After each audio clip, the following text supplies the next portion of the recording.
get right into it. Our first guest is Robert Capron. He's an actor based here in Providence. He's done so many things, and I can't wait to talk to him. Come on out, Robert. Hi, yeah. So nice to meet you. Thank you so much for coming in. Oh, yeah. No. It's my pleasure, really. Yeah. So you are a young guy. Thank you. Yes. You've done so much already. So I would like to first start talking about kind of how you got started. Yeah. And I know you were very young when you got started. So let's hear about it. Yeah, no. So, so I first started acting when I was about 8 years old, and it actually had a lot to do with Trinity Rep, which is like super close. I know nothing, even though I've lived here my whole life. It's around here somewhere. Yeah. But so I went to North Situate Elementary School, and while I was there, they were offering a bunch of after-school classes, and one of them was taught by Trinity Rep. So I was just kind of looking for like something fun to do or whatever, and so I just signed up for it. And the first acting thing I ever did was the play that like all us third or fourth graders wrote called Super Baby Save Halloween. And I played Spider Baby. And it was fantastic. But so I ended up like writing the whole thing, we performed it, and then afterwards the people that taught the class came up to my parents and said, your son's actually really good, we think. If he's interested, he can take after school classes at the theater. And so I thought about it, I said, yeah, why not? I'll give it a shot. And then I did 3 or 4 years of classes there. And while I was doing that, I ended up, you know how they have a Christmas Carol every year? Oh, yes. I know all about it. I've done it myself, actually. Oh, really? Yes. Oh, awesome. Okay, well, I was the turkey boy. Nice. I know all about the turkey boy. Back in like 2008, I think. Was it the largest turkey you've ever seen in your whole life? Oh, yeah. No, it was comically large. Yes, it was like this big, and I had to like waddle on with it and stuff. But yeah, so I did that, and then people were seeing it, and they kept telling me, like, he's doing a really good job. And then I kept talking about it with my parents, and then we kind of just eventually decided to get an agent and see where we went from there. And so, long story short, I ended up having an agent in New York, and I got the audition for Diary of a Wimpy Kid, and I got it. And then from there, it's just been a bunch of different things. Yeah, so, I mean, that was really your breakout role. I mean, no, I would say so. I'd done like a couple little things before that. Like I had a 5-second role in Bride Wars and a 5-second thing in The Sorcerer's Apprentice. But yeah, that was my first big, like, major role, to be sure. Yeah. That is so great. Like, that you could just come out the box with this franchise. I mean, it's a 3-movie thing. Yeah. No, and now they're coming out with the 4th one, which is crazy. Yeah. Are you going to do it? No. So like, that's the thing. Yeah, no, it comes out like Friday. Yeah, it comes out this Friday. But yeah, it's like with all new people because we're all too old and we're completely different. Well, it could be like the teenage years. Yeah, no, see, that's what everybody's been saying. Like, I don't know, whatever. Like, we'll see. Right. But yeah, no, so yeah, that was an incredible experience, far and away. I can only imagine. And I mean, the audition, I always just remember when I first auditioned for it, there were like 50 other kids in there. It was one of those like big, like cattle call type things. I just remember thinking to myself, there's no way, like, I'm ever going to get this. And then 2 years later, one of the producers actually told me that I got cast on the spot.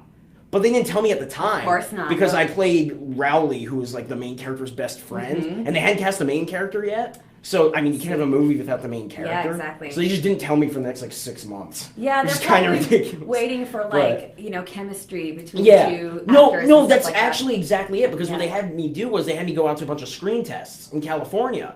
But the thing was I kept going out there and I kept thinking, like, okay, why am I the only Rowley? Like, I assume there's another kid going out for it. And then by the second one, I kind of figured out that I was the only one. But yeah, no, so I ended up having to do exactly that. And, like, I had to go out there and just see how the chemistry was with like all the potential Gregs and stuff, and then it happened. So you were sort of learning on the job. Oh yeah, definitely about how film works and all the different aspects of it. Yeah, no, I mean 100%. Yeah, I had no idea. I was a kid. Yeah. But, like, honestly, I think the best thing about it was that all the film classes I've taken since then, I already know everything. Like, there was I took a film summer class, and it was, like, all these terms about, like, whip pans and stuff like that, and I was just like, oh, I know that. I know that. Just made everything, like, super easy, which was nice. You were always kind of based here in Rhode Island. Yeah. And you never really lived in one of those bigger markets. Yeah. No, so like I was just that was something that like after the Wimpy Kid movies, that was something that my family and I talked about a lot because it probably would have been a really good time to move somewhere like California if I really wanted to. But I don't know. I ended up taking the kind of unconventional approach in the sense that I wanted to just finish my years in high school and like with my friends. And then from there I said, all right, this is something I want to spend the rest of my life doing. This is something realistically I will still get auditions for even while staying here. And I feel like I can balance both. And I ended up doing that. Yeah. And that's honestly largely in part to the fact that nowadays auditions are almost entirely self-tape. Exactly. It just makes the whole process significantly easier. I can't tell you how many times I went to Boston for like a Hasbro commercial or something like that. And those are weird because you go in and there's just like in the middle of the room, they'll just put a toy there and they'll just be like, play with it. And so you'd have to just walk in and be like, oh, I'm like, okay. And it's like, all right, you're good. And so it just makes the process tremendously easier because you can just do it from your house. Yeah. And it's just, I've done probably 10 or 12 auditions from my dorm at Brown. That's great. Which was really fun. I like recruited all my friends to like read the other lines and stuff. You always need a reader. So no, you need somebody do. who's like interested in. I mean, you can get like one of those programs that like does the reading for you, but I always just feel it's better to have someone else there. Just, I don't know, it helps me. Definitely. Yeah. Definitely. Well, and you know, in film, sometimes when they're doing your coverage. Oh, yeah. No, that's more in television, but sometimes the other actor like walks away and gets a drink and you're like acting to no one. Yeah, no, I mean sometimes there are certain instances where you have to do that, which is weird. Because like, I mean, when I was a kid, like Screen Actors Guild regulations and stuff, you could only work like that's true 9.5 hours or something like that. So yeah, sometimes they had to just like let one of the kids go, and it's like, okay, now we'll just have like this random aide read it for you. Yeah. But yeah. So that's cool. So yeah, you are now a freshman at Brown University. I am. What are you studying? So I'm studying modern culture and media, which is basically their film department, and there's like a couple other things in there, so it's kind of broad. And I'm also doing history, because I'm a total history geek. Nice. And they both have pretty low requirements. So it worked out. And I said, I can probably get away with both. I'm going to do it. But see, the thing about doing something like that is it's a lot of work, which I knew, like, I should have been expecting, and I was expecting, but like I just finished my last paper today, and I just, oh my god. Done for the summer. Yeah, no, it's surreal, honestly. Yeah. I've just spent the last week like locked in one of the dining halls just typing away. So yeah. That end of the year crunch. Yeah, no, exactly. I mean, it's a pretty universal experience. Yeah. But yeah, it was interesting. So you recently had a recurring role on Elementary on CBS. Yeah. You have some other projects in the works. So talk to us a little bit about what you have coming up. I know you did a film, The Polka King, which was filmed here in Rhode Island. No, I did that last summer, and that was incredible. Because in that movie I played Jack Black's son. And I mean, obviously working with Jack Black is pretty incredible. That had to have been fun. And I specifically remember this one moment where this was like a couple of weeks into filming, and we were filming inside an auditorium, and we were just like, I was sitting next to him like in the audience, like in the scene, and in between, like while they were moving the camera around, at one point I just looked at him and I was like, there's something I have to tell you. And he was like, what? And I said, well, for my 10th birthday party, like all my friends and I went to go see Kung Fu Panda, and so like this is just pretty friggin' cool, like from that standpoint. Yeah. And I'm really mad at myself that I geeked out like that, but I'm also like completely unashamed that I did. You have to do it and sometimes. Working with him on this was really interesting just because his character is an immigrant from Poland, so he speaks with a Polish accent throughout the entire movie, and because Jack like wanted to stay with the accent, like not slip up, there were only 3 times in my entire time filming that movie where he didn't talk with a Polish accent. Like the entire time he just stuck with it, which is really, really cool. Like I admire that. I'm not sure if I could have done that. Yeah, that takes some serious commitment. Yeah, but so that's going to be coming out at some point this year. So cool. yeah, I don't think they have a specific release date yet, but so I'd imagine it'll be. So it's obviously a comedy. Yeah. With this. I mean, there's some serious elements too. It's, Jason Schwartzman. Yeah. Vanessa Bayer from SNL. Yes. Which was really cool because like right before I got cast, I just started kind of becoming an avid SNL watcher, so like I really started to appreciate that afterwards. Is comedy kind of your thing, or I know Elementary is not exactly comedy? It's sort of like a serio comic. Yeah. Thing, but like, see, the thing with comedy is that it's definitely something I've done more of in terms of like my career to this point.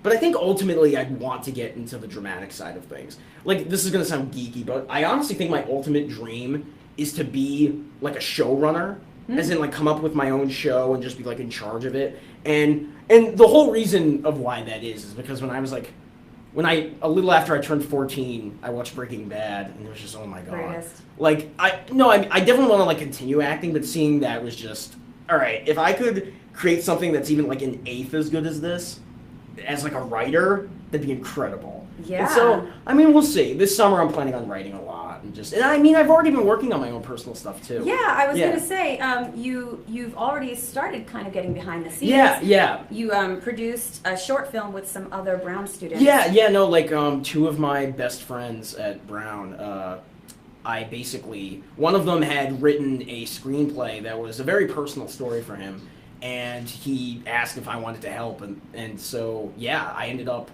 co-directing the movie with them, and it was a lot of fun. We had a Kickstarter. We raised like $2,500. Nice. So yeah, no, it was a really, really cool experience. Were you an actor in it as well, or just co-director? I mean, I was in the background a couple times. Yeah, no, I made a cameo. I think all of us made a cameo at some point.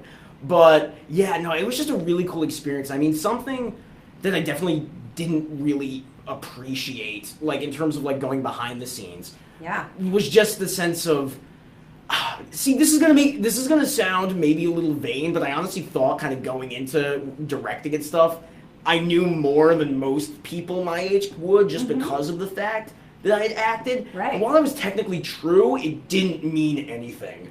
Like I had to do for my senior project, like at my high school, I decided to make a movie, and me being the idiot that I was, I wrote an 110-page screenplay with the full intention of making the whole thing. And I made it 2 days of filming. Yeah. 2 days. And I was just like, 110 pages. Yeah, probably 4 hours, you know? No, exactly. And then, like, I mean, I just did, 18-page screenplay, like, short film this semester, and that took, like, 2 months. Yeah. So, yeah, I was a bit of an idiot thinking I could get away with that. Well, this is how you get your feet wet. Yeah, no, exactly. I feel like I'm learning. And then showrunner. Nice. Yeah, someday. Fingers crossed. Fingers crossed. Yeah. Awesome. So you are going to be hosting an event this weekend. It's this Saturday. It's a film festival called Give Me Five. You've hosted this before. Tell us a little bit about this. Yeah, so the Give Me Five, Give Me Five is basically a teen film festival for like student filmmakers who probably have a better idea of what they're doing than I did when I first got into it. I'm being completely serious when I say that. Like, this will be my third time hosting it, and based off the past 2 times I've seen the movies, they're legitimately impressive. Wow. To the point where I'm just kind of sitting there thinking, what am I doing with my life? I mean, like, yeah, I'm acting, but in terms of like the creative side, like these kids have way more knowledge about what they're doing than I do, so it's really impressive. But yeah, so this Saturday I'm hosting it for the 3rd time. I'm going to have a co-host this year. Oh, which okay. I'm really looking forward to, because the reason why they're doing that is because this is technically the last year I can do it, because they want to have like a teen host, and I'm like you're kind of aging out of it. I'm kind of aging out of it, so yeah. But no, it'll be really cool to have a co-host this year and get to see a whole bunch of other really great films. Great. So how did the filmmakers get involved in this? Is this through a school program, or is it? It's basically through the Rhode Island Film and Television Office, like Flickr specifically, which is like an organization that does a lot of events like that. Like they do, they also do the Rhode Island International Film Festival in the summer, which is something I've participated in the past. So like, yeah, they basically do a lot of really cool events like this over the course of the year, and they find ways to like incorporate kids, and it's just a really nice thing to do. Yeah, it gives them a forum, and exactly. There's networking, as you said, and kind of a Q&A. Maybe they can learn a little bit about, Yeah, no, actually, I had this, last time I hosted it, I met this kid named Mike who I got along with really, really well. And then while I was working on the Polka King, like a couple months later, he was like interning on it, and I totally wasn't expecting that. I was like, "Oh, I remember you. You were at the thing." Oh, yeah, so and cool. he's like a really good friend of mine. Oh, that's now. great. Yeah. So they're actually like getting into the real world. Yeah, no, they do. And I mean, I actually think Mike is a really great example, because he's worked on 4 or 5, probably even more than that, different movies where he's interning and he doesn't even get a credit, but he puts the work in. And he just like really cool. does the job, and like I just really hope everything works out for him, because he's just willing to do all that, you know. Like, I have a lot of respect for him in that regard. Yeah, that's awesome. Yeah. Well, okay, so that event is going to be this Saturday, May 20th. It's at the Odeum. Yes. And I believe that it's free. Yeah. No admission, but the tickets. They recommend you get tickets online. Right. So if you want to go check it out, you can. Before you go, we're going to get a picture. Oh yeah. Okay. Sure. Selfie time. Don't mind us. Quick pick. Awesome. There we go. Yeah. Well, I'm sure you're going to be doing some more amazing things. I'd love to have you back someday. Thank you. No, I'd love to be back. Yeah, thank you so much. This was great. Thank you, Robert. Yeah, good luck.